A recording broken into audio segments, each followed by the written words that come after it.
Every sort of 3 buckets or so is about a tonne of soil process. It all clicks together. I think this is like Meccano, which I used to love back in the day. Just wait! Tapping it in? Yeah, but of course, it's all evident on that side, you moron. Oh my God. You are such a tool. So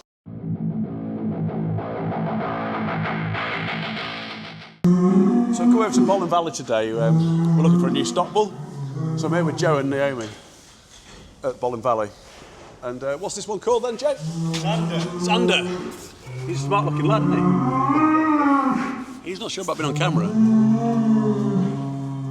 So as you know, we sadly lost Linford earlier in the year. He's at 12, and we now need a new stock bull. And it's a great credit to Joe. He's just walked into the pen and put him straight on the halter. So this is sire over here, is it? Yes. What's he called, Naomi? That's Tiger. Tiger. How old's Tiger? He's a good. Is he a homebred bull as well? Homebred? Yes, he's one of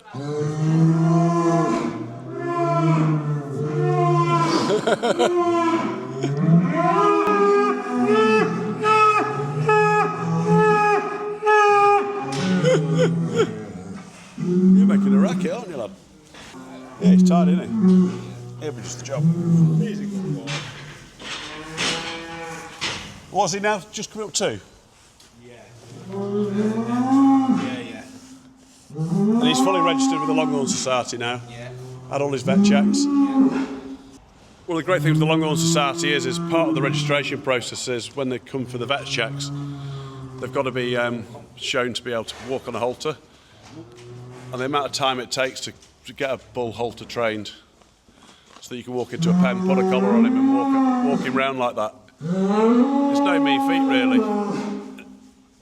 Whilst you can never trust a bull, it does give you a good level of confidence that they are handleable, which makes a big difference. How many cattle have you got, Joe? 94 at the minute. 94. It's quite.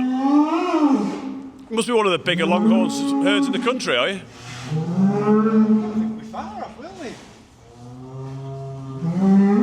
And that's based all around what started out on the Bollin floodplain and catchment. Are you spread wider than that now around Cheshire?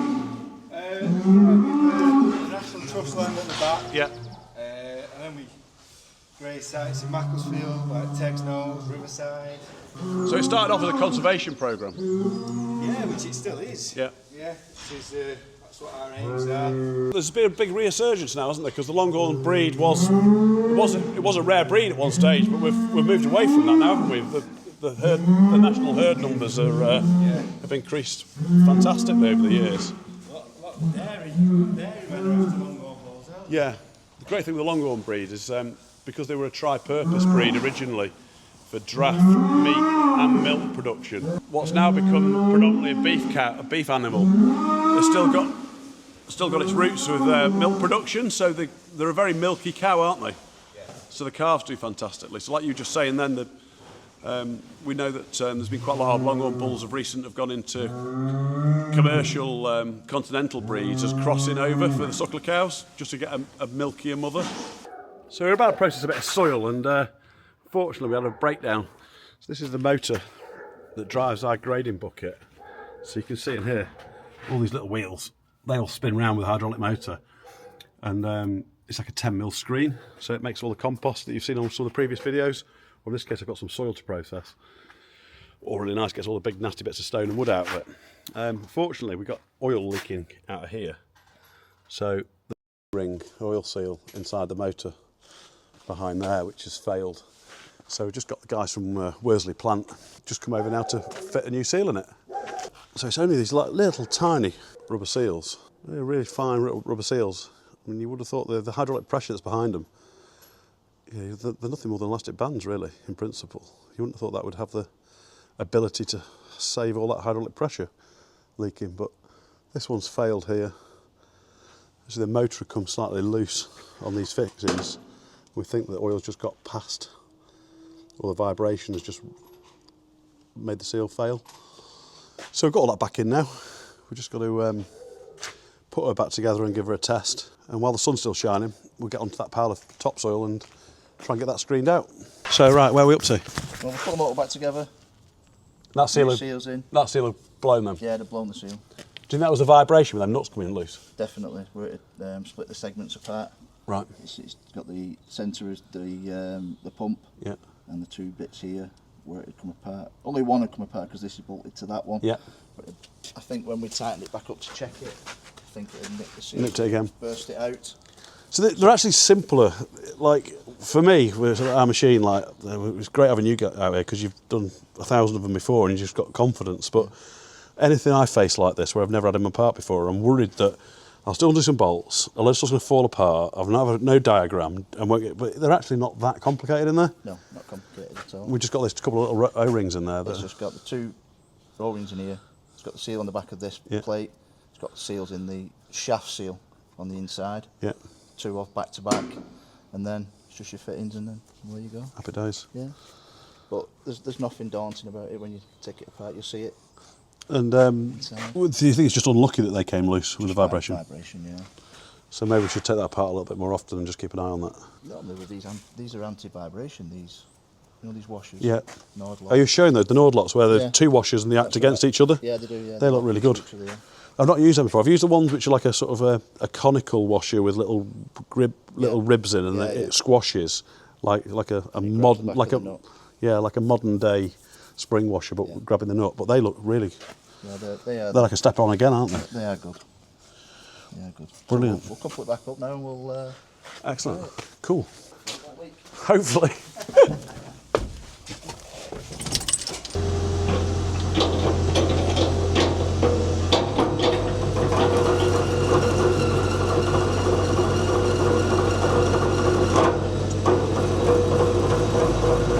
An attachment like this takes up no shed space. It's a one-man operation. One-man operation, and not too big a capital expenditure. And actually, if you put one of us sits on it for a day, it's surprising how much soil or compost you can get. You know, it's not. Yeah, I get it. If you're in a big demolition yard or a quarry or on a big site, then you want to go big. But even this sort of size machine, which is what's that holding, probably about half a cube at a time. Yeah, possibly that. It's soon chopping out. The only thing with it is dry, isn't it? And like any screening, dry material. It's got to be dry. At the moment, you just roll it up. yeah, it just is, and you make a stinky, horrible wet product. Yeah, it's not very good. But the weather we've had this time now, and that pile of soil down there, when it's dry, it's just dropping through it. And just the output's fantastic, isn't it? Yeah, they are good for. So Worsley Plant have done a top job coming out to a Remu bucket screener. You see how handy this is to have at our disposal. We bought this a couple of years ago, and it's just been so handy to have. This is just a pile of topsoil we've got left over from when we've been developing the yard over the years. It's dried out nicely now. So there's a 10mm screen in here, so the particle sizes that it's letting through should be no greater than 10mm. If there's little bits of wood in there, or composted broken down bits of wood, it'll generally smash that up into those fines as well, which has a bit of organic matter. Just give the bucket a little shake now and again, just to agitate it a bit more, and then you can stop it and reverse the other way. And then all we've got left in the bucket now is bits of stone and bigger bits of wood, which we can dispose of. Luke's about to bring the dump trailer over, so I can start putting a load straight on there. There's an area we want to soil up. You can see when it's dry, it makes such a difference. It's just pouring through the screen as it rotates round. If the soil's wet at all, then it all clags up and you just end up with a very sticky, horrible product. And the operation's really slow. Every sort of 3 buckets or so is about a tonne of soil processed. It's Saturday morning, we're having a bit of a tidy up around the yard because this area has been a hellhole for too long. We've got this big lump of concrete here. It's like 50 foot by 20 foot and it's just cluttered all the time, you can't move. We've started shifting some stuff already, but it's just dumping ground. Oh, that might come in, this might come in, like it never comes in. So we're trying to get ruthless, trying to throw away what we don't need. Obviously all the good stuff, drainage pipe and alkathene and stuff like that, and some fencing gear, we're going to keep. We've got all this stuff around here. This is what we just pulled out from here. Lengths of drain pipe, lengths of alkathene, fittings. I mean, these are damn expensive. Just want looking after. And they're always coming in for stuff. So the idea is get all this area completely cleaned out, brushed off, tied as you like, get a load more yard space. And I bought this racking a few months, I guess it's a few months ago now. So it's meant to be like heavy duty pallet racking. It's galvanised, so it should be all right outside. It's about 15 foot high, which will just come under the eaves of the shed. And these like super heavy duty rails that clip onto it. We might do some like deck boards on some of it as well, so it's easier to put different things on there, boxes and stuff that aren't full pallet sizes. We thought if we can get that up all the way along this building, it'll come to about that stanchion. Bolted to the floor, we'll put some ties into the stanchion as well to make it like super duper strong so it can't come forward. And I'm thinking of bolt timbers across it and some box profile coming down so it's got like a weather top on it so the pallets don't just sit there getting wet and rotting. So we thought we'd just kind of get that organised. Then what I want to do is stick, we've got a downspout here, get another 20,000 litre tank. We've got one around the other side of the shed, harvest the water off the whole of this side of the shed, and then that's piped round. And I put the pipes in place when we were doing that, that very first video we did where you saw us concrete in the wash area. Got my pipes here. Pipes there coming out of the ground. So we can just bring some insulated pipe along the back of the shed into that hole, and then we'll have 20,000 litres of water storage there for doing the power washer. So thought that'd be quite useful. So I think water's about, I don't know how much it is now, it's around £5 a cubic metre, isn't it? Like £5 a 1,000 litres, so I don't know, something like that anyway. So if we get a 20,000 litre tub there, it'll eventually pay for itself back. So yeah, I kind of like the idea of doing that. So what I really like the idea of doing is getting this lot tidy, getting this racking up and getting the yard proper organised. Because the more organised the yard is, the cleaner it stays for longer and people respect it. If it's a mess, then people don't respect it and you end up just dumping more. Mess finds mess. So we're going to get cracking with that.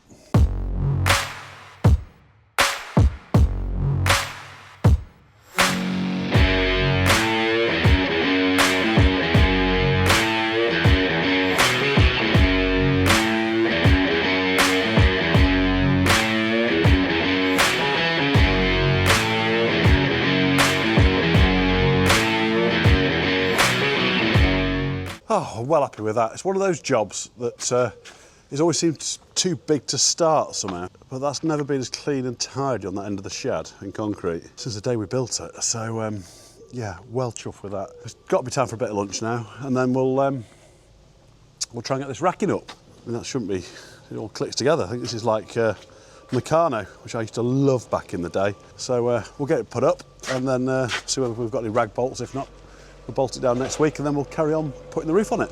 Brilliant. So pleased with that. So now we've got the area prepped, we're going to try and get this racking up.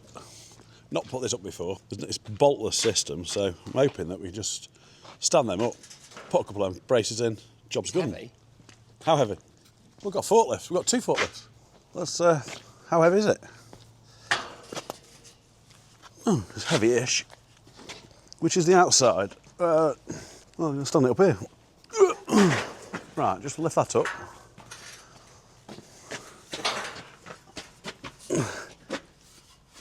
I'll tell you, you hold that. What are you doing? We get a forklift.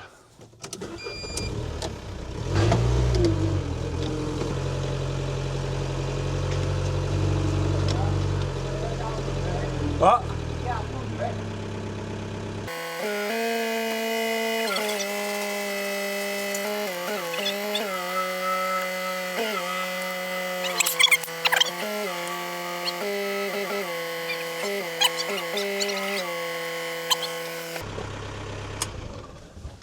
Cool. What are you thinking now? I don't know. Making up as we go along, aren't we? What's the spirit level on it? Well, don't worry about spirit level yet. We can jack it up afterwards. Oh, yeah, I'm going to get you a full. Right. And the idea is, I thought, is if we can come level with that steel, then I can put a tang onto there. See what I mean? So I'll come back towards the chair a bit more now. There's about a 2-inch gap. No, I'm happy with the gap, just if it's in line. If I tilt these forks up, just so that it doesn't fall off it, we can wriggle it in a minute. Oh yeah, they've got that reinforcing on both sides, have they? See the other way round. Because if it goes that way up, I want to put the back one on, I want to leave the front ones off, so we get the forklift down. But how high do we want it for a pack of posts or something to sit under? Right there. I don't really know. Right, so... No. What, the height, there's some posts over there. Right, well, let's get a tape measure. Just rear that one up there for now. Forget the other forklift, we can move this pack out the way, and it looks like it's going to be long enough to hopefully get another one in behind this forklift here, and then that one will diddle itself out again.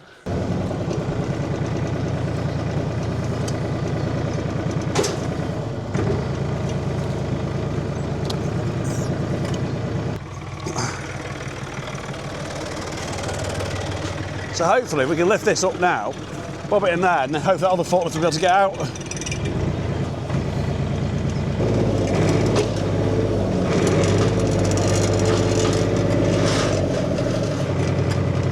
Yeah, down. Yeah. Shall I leave it there for a bit? No, then look at a minute.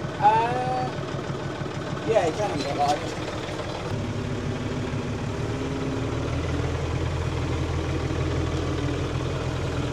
Oh, it messaged you head after using the old one to the new one and vice versa. Handy having two forklifts though. 1 centimetres. Yep, we're in the right place. Oh my God, What are you doing? You!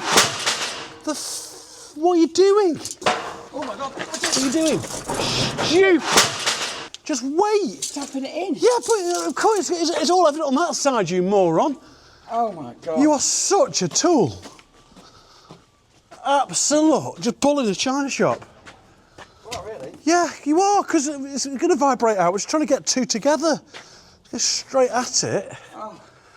Jesus. Well, it's just a stupid thing It's about to bounce out. Well, just wait. Absolute moron.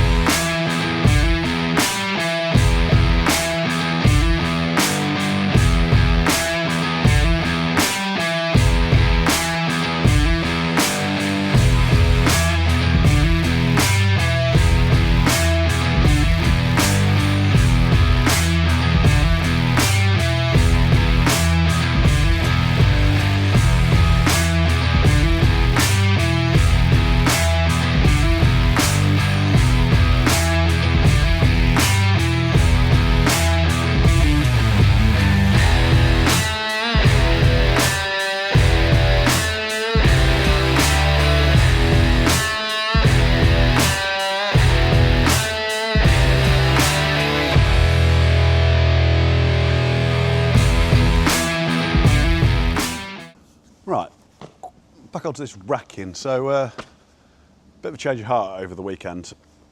We were going to put the big water tank there off that downspout, but it's going to stick. It's going to stick right out here into the yard, and I think someone's going to whack it. So we're thinking about putting getting some metal rolled and galvanised to protect the tank. I think actually it's a load of either, load of extra cost, and it's going to deliver nothing apart from being in the way. So what I'm going to try and do, I've now got all that racking up, which is a bit of a pain to put up, is try and drag it all that way to that corner, which is probably going to be a bit nasty. These bars on here, we had to get like ratchet straps to pull. There's a bit of twist in the metal. I think it's all under a bit of stress, probably from the galvanising. So we had to get ratchet straps and stuff to straighten them and then knock them in with a big rubber hammer, as you probably saw. But I'm nervous that as I try and drag this that way, they might start popping out and the whole thing might collapse. So I've got some little stainless steel fixings and they'll fit through here. So they'll fit through there. So I'm going to put a little bolt through each one. And I think that way it'll just make sure that these then can't just pop out of the little slots that they sit in when we try and drag it. And if anyone catches it with a forklift or whatever at any point in the future, it'll just stop them being able to ping out. So I'm going to bolt all that together now, which will be boring, so I won't show you. Bob all those through, and then we'll get a strap on it and see whether we can just pull it with the telehandler that way. And then we'll stick the water tank at this end, and then I'm hoping, because we're going to put a roof, we're going to bolt up timbers to the top of these and then put a bit of tin on it to keep the rain off the top of the pallets. And then hopefully I'll be able to attach a pipe on about 5 degrees running all the way down and then dropping into the tank. So I think we'll just pipe the water across. Nothing's ever that easy, simple is it? But yeah, we'll have a play with that anyway. Now it's either going to be a stroke of brilliance or a complete disaster. But hopefully, if this goes to plan, it'll save unbolting it all to move it. So I've got some big straps around here and around the forklift mast. I'm putting them at the same level as where all these beams are that are going to tie the whole lot together. I'm hoping that I can just gently drag this along without it pulling it all apart or damaging it.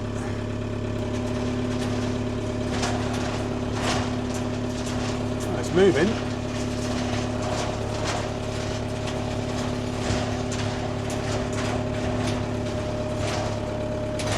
This isn't a brilliant idea, I don't think.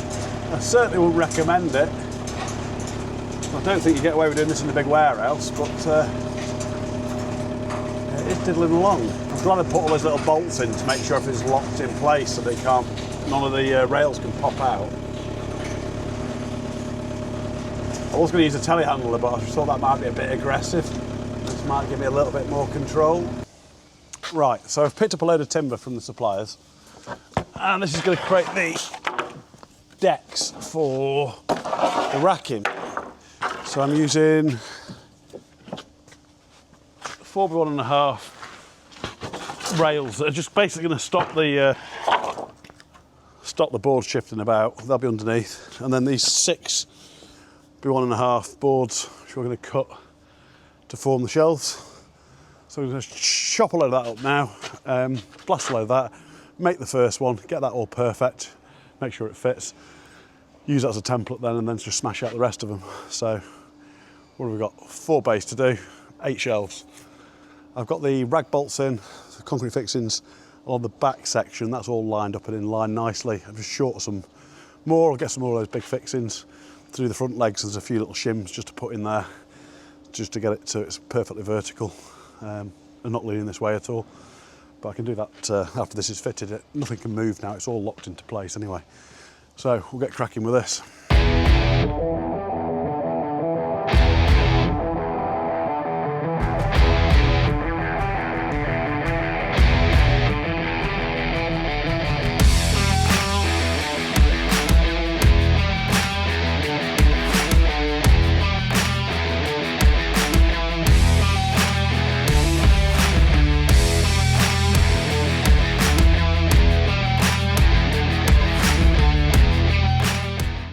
So that's racking done. Well pleased with that. It was quite a boring job making all those timber shelves for it. A bit repetitive, but at least they're done.